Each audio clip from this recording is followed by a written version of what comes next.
I'm going to read a paragraph in this book that I'm reading. It goes like this. For the women in long term relationships, I know that every morning your partner tells you how beautiful you look and how amazing your perfume is, but over time you may have become accustomed to these sweet compliments that they don't always land the same way. Then, when you walk into work and notice the attention you receive from male coworkers, it catches you off guard. Suddenly, you feel noticed, appreciated, and maybe even flattered by the attention. And I get it. It's nice to feel admired. But here's where I want to ask you to reflect with love and kindness. You make sure your appearance is always on point. Your eyebrows, nails, and hair are always perfect. And while it's wonderful to take pride in your appearance, I wonder, do you believe in your beauty just as much as others seem to? You know deep down that your partner already sees you as beautiful and you've chosen to be with them because they find you stunning. So why does it take validation from others to remind you of that? That's generally a good that's generally a good question that I often wondered about females. Why aren't your partner's compliments hitting you as much as your coworkers noticing you? Then it turns into you actually dressing up. Before, you would do it for yourself because it made you feel good, and yes, your partner loves those things about you. They probably even started dating you because you do a lot of those, self-care routines. But eventually it gets to the point where now you're purposely or intentionally shopping for the next compliment. Whether you're picking out an outfit when you go to the mall, just every little thing um, turns into you wanting to get noticed at work. And then if you're seeking that attention, now the question is this micro cheating? Really ask yourself that. A lot of people don't feel guilty about this, which is kind of sad because they feel like if they're feeling low about themselves, what's the harm in somebody else uplifting them? And maybe there's no harm in that, but I guess if the intention behind your own intention feels like you're wanting that validation from somebody else other than your partner, it does start to feel a little, I don't know, like you're really riding that line of being disrespectful to feed your own ego, in my opinion. I'm just more of a fan of, like, if you're confident about your beauty, if you know you're a beautiful person, physically attractive, you know, do you really need to hear that from, 10 to 15 of your coworkers?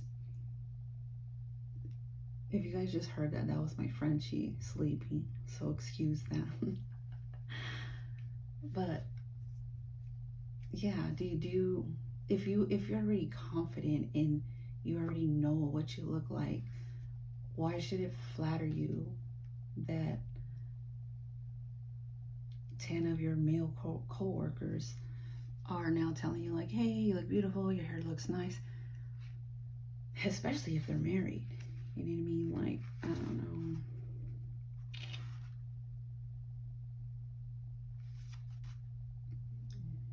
And then the paragraph goes on to say,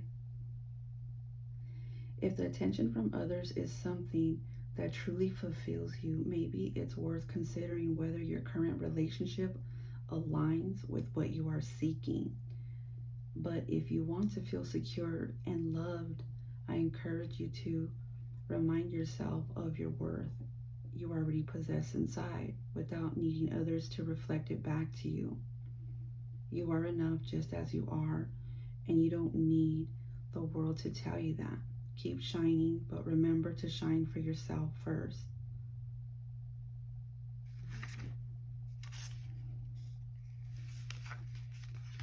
I really like a lot of these little topics. To the women who lose themselves in a relationship, I want to remind you of something important. Do you remember who you were before you met the love of your life? Do you remember the dreams you had, the goals you were chasing, the activities that filled you with joy? What happened to that woman? Where did she go? It's as if somewhere along the way you morphed into your relationship. And now you're not sure where they end and you begin.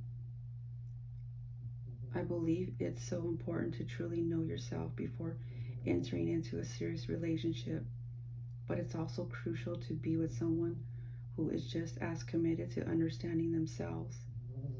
In that way, you both remain individuals, sharing your lives and experiences without losing yourself in each other. Each person should still have their own passions, friendships, and hobbies, and occasionally share them with one another. Your partner should never be the sole definition of who you are. I really want to hear you guys chime in on the comments on that. How do you feel about all those questions? What will your answers be? I think a lot of people meet somebody and they make them their whole world, and there's something very dangerous about that because you're overly pouring into somebody who may not be pouring just as much back into your cup. Over time, you build this resentment towards that person. And then the question is, whose fault really is it? How you set the tone in your relationship remains throughout the entirety of the relationship. So if you started off overly giving, that person's going to expect you to constantly overly give. And that's just not sustainable.